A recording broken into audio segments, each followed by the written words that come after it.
Ni taarifa mpya kama ambavyo tulikuahidi kwamba katika kuendelea kufuatilia sakata hili la kutoweka ama kupotea kwa mabinti hawa wawili na Kivona Toroka ambaye ana umri wa miaka 22 pamoja na Karen Didas mwenye umri wa miaka 23 jijini Arusha, tulieleza kwamba kila hatua ya kufuatilia tukio hili tukipata information mpya tutakuwa tunazileta hapa. Jana tumeeleza baada ya juzi kumhoji Godwin, lakini jana tukamhoji dada yake ya Karen na wakili wa Godwin akathibitisha kwamba Godwin amekamatwa na jeshi la polisi kwa ajili ya maelezo, kwamba atoe maelezo ambayo wao wanayahitaji kuhusiana na kile ambacho kinaelezwa kwamba yeye ndo alikuwa mtu wa mwisho kuonekana na hawa mabinti siku ya tarehe 20 mwezi wa 6 mwaka 2025. Sio mtu wa mwisho pekee, kwamba katika tukio ambalo hao mabinti walienda walifanya katika sehemu yake ambapo anafanya biashara ya utalii, kuuza chakula na wageni kulala. Kwa hiyo na yeye pia anakiri kwamba siku hiyo walikuwepo pale, akawasindikiza akaenda nyumbani. Kwa hiyo tulizungumza na dada. Hiyo taarifa ya kwanza ya Godwin ipo, lakini kwenye mazungumzo na dada jana pia ambayo tumeweka Global TV, ukifuatilia katika mfululizo wa taarifa hizi, kuna mashaka ambayo dada alieleza kwamba Godwin anasema kwenye taarifa yetu kwamba yeye wale mabinti walimwacha kazini, waliondoka wakaenda kwa Karen ambaye anaishi mita 600 kutoka pale ambapo ofisi yake ipo. Kwa hiyo yeye hakushiriki kwenye kuwapeleka wala hakuwasindikiza. Lakini dada anasema asubuhi wakati anamuulizia Karen kwake kama dada, alieleza kwamba usiku nilimpeleka na gari nikaishia nje.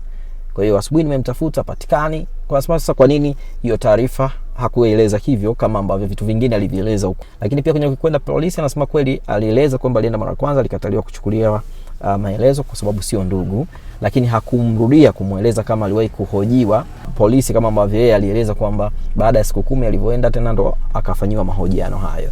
Kwa hiyo hasemi kwamba wanamtuhumu huyu shemeji yake Godwin, lakini anasema kwamba kuna mashaka ambayo yapo. Ukifuatilia hiyo taarifa utapata. Kwa hiyo tumerudi tena na kusema kwamba hii ni taarifa mpya, lakini bado tunastiki hapa kwa dada. Dada kwenye maelezo aliyoyatoa jana alisema kwamba mara mwisho kuwasiliana na mdogo wake ilikopo ni Juni, ila akumbuki tarehe ngapi, ni siku 3 kabla ya tukio la kutoweka kwake. Sasa kupitia namna ambavyo na sisi tumeendelea na uchunguzi na kulifuatilia tukio hili bila kuathiri upelelezi unaendelea kufanywa na jeshi la polisi, kuna baadhi ya vitu ambavyo tukivipata tunarudi kwa wahusika kuuliza, kwa sababu lengo ni moja tu. Sisi hatuna upande wowote, lengo ni hawa mabinti fahamike wako wapi.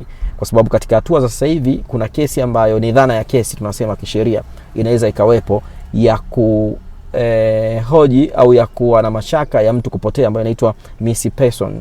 Na kwenye missing person huwa kuna vitu vitatu katika hatua za awali ambavyo kesi au hatua za kesi zinaweza zikatengenezwa. Cha kwanza ni kufahamu huyu mtu amepotea, lakini kupotea kwake, je, kuna uhalifu wowote umetendeka dhidi yake, ikiwemo labda alitekwa ama aliuawa ama alisafirishwa, inaitwa human trafficking. Hizi hatua zote zikionekana hazikufanyika, kwa maana hakukuwa na uhalifu katika kupotea kwake, baada ya miaka kadhaa sheria inaeleza kwamba unaweza ukaenda mahakamani na kuna kesi ambayo inafungulia inaitwa civil side. Kwenye civil side sasa, kukiwa hakuna hizo dalili zote, basi mahakama inaweza ikadhania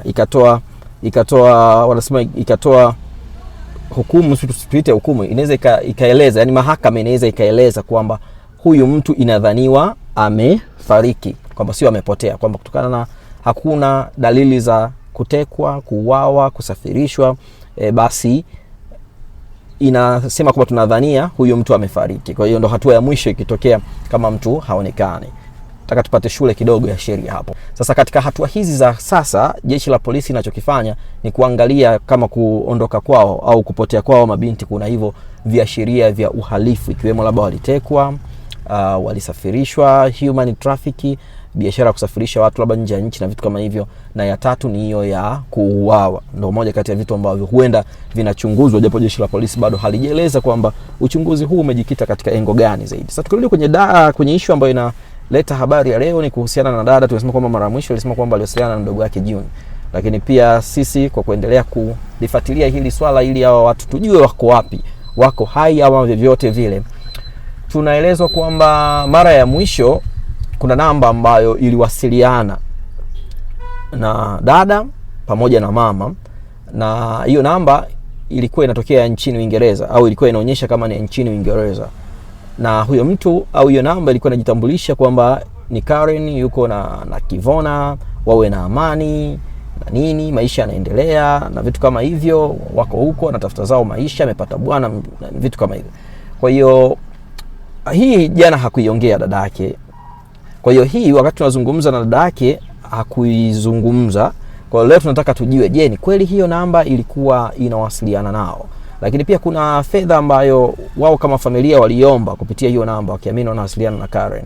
Je, waliomba hiyo hela ambayo inaelezwa kwamba ni 1,500,000? Wala hela haikuwahi kutumwa kwangu. Ile hela iliyopitia Longido ilikuwa ni mama mwenye nyumba alikuwa ana mawasiliano na mama yangu. Kwa hiyo kodi ilivyoisha akawa amemjulisha mama. Okay.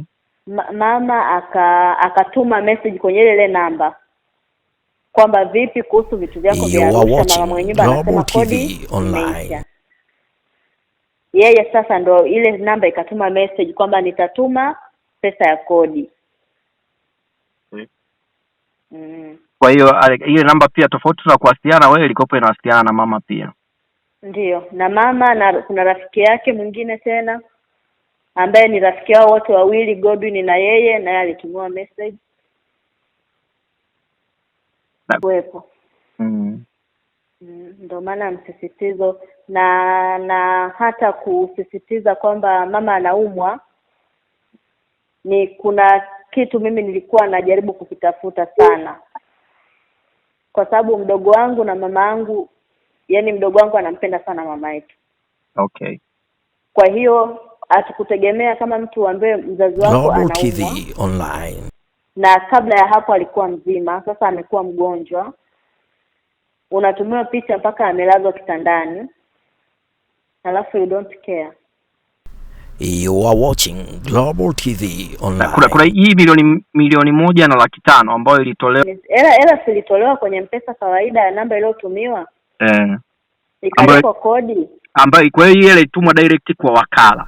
You are watching Global TV Online. Ikatumwa kwa mama mwenye nyumba moja kwa moja. Hapana. Ilitumwa kwenye simu ya mama.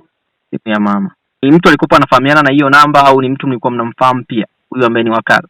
Simfahamu. Amfahamu. Okay, lakini kingine inaelezwa pia namba ya Karen ilikuwa au kuna wakati ilipatikana na ilikopo ina mtu anaitumia, akiwa huyo mtu mmewahi kumjua ni nani? Hapana. Lakini namba kweli ilikuwa inatumika. Ndiyo, ilikuwa inapatikana. Mara ya mwisho kuongea naye huyo mtu alisemaje mwenye namba? Mara ya mwisho you are watching Global TV Online.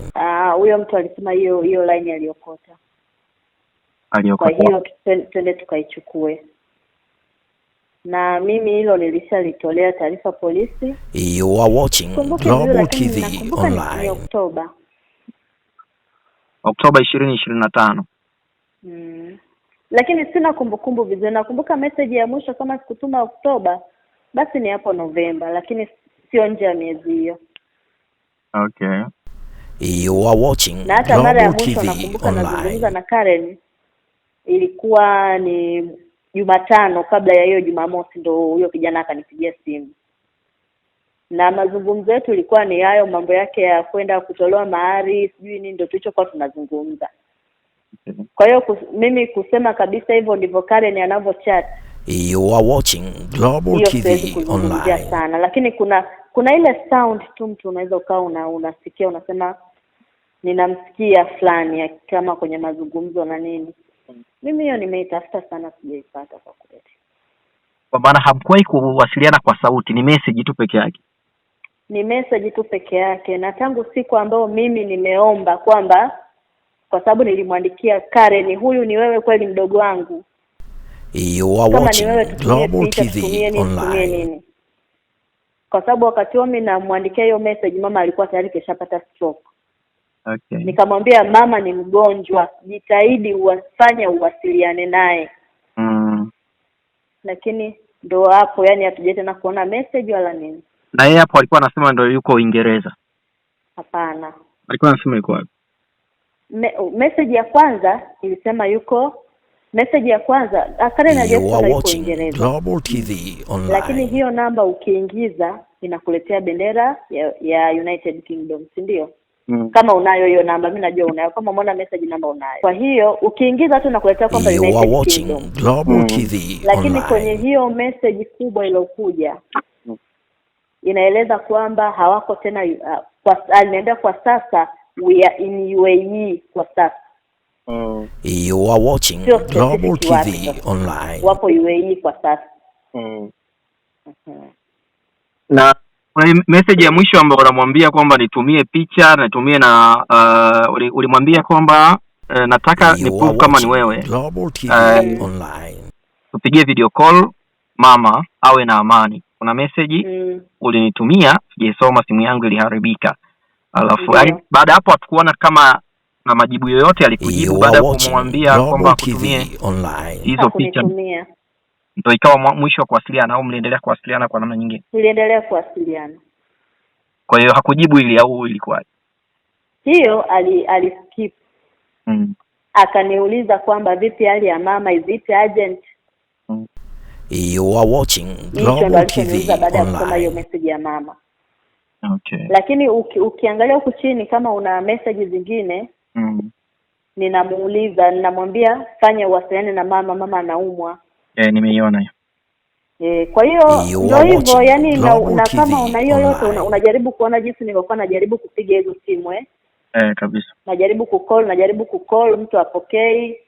Na hata anaweza akatuma message, kama unazo hizo message unaweza kaona. Anaweza akatuma message. Kuna siku nilikesha. Nikasema leo nataka niweke target, maana message zilikuwa zinatumwa usiku wa manane. You are watching Global TV. Nikasema leo nitakaa, message itakapoingia tu nitume ya kwangu au nipige simu hapo ili tuweze kuchat. Lakini hicho kitu hakijai kutokea. Message ikiingia tu ukipiga haipokelewi, wala ukituma message haijibiwi hapo mpaka baada ya muda fulani. You are watching Global TV. Mimi ndo nikanyanyuka sasa nikaona sasa hebu tujaribu kutafuta namna nyingine. Na hata mimi nilipofika kituo cha polisi niliwaeleza mashaka yangu. Nikamwambia ni kweli namba ilitutumia message na nini. Lakini kila tunapoomba uthibitisho hatuelewi. You are watching Global TV Online.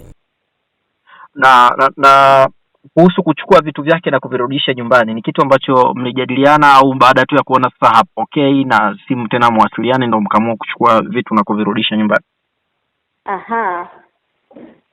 Kwanza kodi iliisha kabla mimi sienda kuchukua vitu ilikuwa ni miezi mitano, miezi minne kabla sienda kuvichukua vitu. Miezi minne kabla sijaenda kuvichukua vitu, ikabidi sasa baada ya kuona ile namba hairespond na baada ya kuomba uthibitisho muda mrefu hatuupati. You are watching Global TV Online. Mimi sasa ikabidi nitoke nije pale kituo cha polisi tukaongea, tukamaliza. Tulivyomaliza nikaenda kuonana na afisa usalama wilaya ya Rumeru. Nikazungumza naye, akaniahidi atalishughulikia. Nilivyomaliza ndo tukaenda kufungua pale nyumbani, tukaclear hilo deni la kodi. Basi vitu vikawa vimeondolewa kwa sababu mwenye nyumba pia alikuwa anataka nyumba yake. Okay. Kwa hiyo ulimpa taarifa kwamba tumeshaondoa vitu vyako pale? Hapana, mimi siwezi kuirudia namba. Kwanza mimi nilipoteza matumaini kwamba ni mdogo wangu na sikuweza tena kuendelea kuwasiliana na hiyo namba. Okay. Tunakaribia kumaliza, sikuchoshe sana. Kwenye hayo maongezi yote aliwahi kuzungumza hata alipo kama yuko na rafiki yake, aliwahi kumuuliza kwamba uko na Ivona? Message ilivyokuja ile ya kwanza, mimi message ya kwanza sikuiona. Lakini yule rafiki yake aliyetumiwa, sijui ni nani aliambiwa kwamba niko na Kivona. Lakini kuna message ambayo inazungumza kwamba wako pamoja. Uko alipo. Na yeye na Kivona alishawahi kuwasiliana na ndugu zake labda kama ambavyo huyu alifanya kwenu? Ndio. You are watching Global TV Online. maelezo yao wanasema yule na Kivona alikuwa anasema. Sikumuuliza sana baba yake na Kivona, labda nikikupa namba yake ya simu anaweza akakuelezea mtoto wake alimwambiaje. Okay.